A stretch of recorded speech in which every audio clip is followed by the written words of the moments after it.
diaspora ont le droit d'être représentés. Et je pense qu'aujourd'hui, nos camarades, M. Dambasso, notre camarade Mme Djena Bassen, Dini Bassen, nous représentent par leurs idées.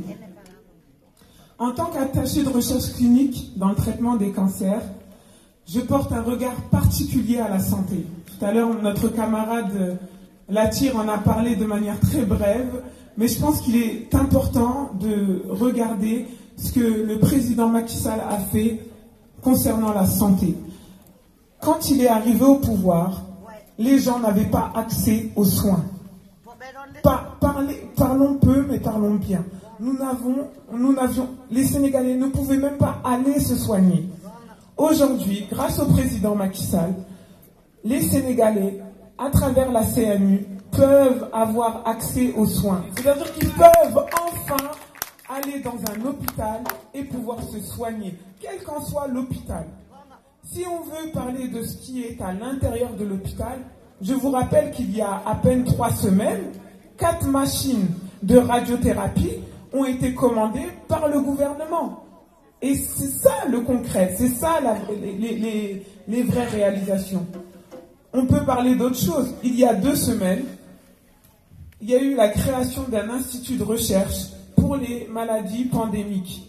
C'est une avancée. Nous avons nos frères, nos sœurs, nos parents qui meurent à cause de maladies pandémiques. Je vais vous donner un exemple.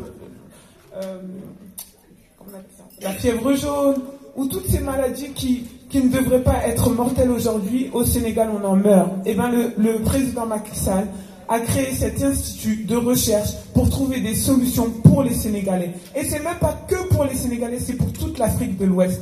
Et ça mérite un tonnerre d'applaudissements.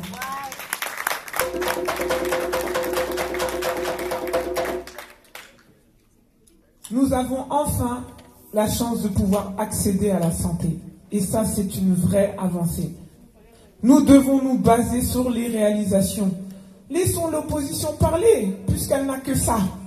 Sa seule façon de pouvoir se défendre, c'est de dire « Macky Sall nena ». Mais eux, qu'est-ce qu'ils nous proposent? Moi, j'aimerais entendre ce que l'opposition me propose. Pour l'instant, elle ne me propose rien. Elle ne fait que essayer de diviser. Sauf que l'APR, du moins notre belle coalition, est un groupe soudé. Et on va leur montrer au soir du 30 juillet que la France, que la Belgique, que l'Italie, que l'Espagne, du moins que toute l'Europe, est aux couleurs marron du Benno Bokk Yakaar.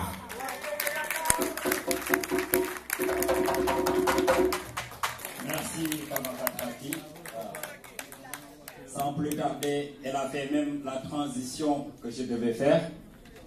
En effet, des cadres de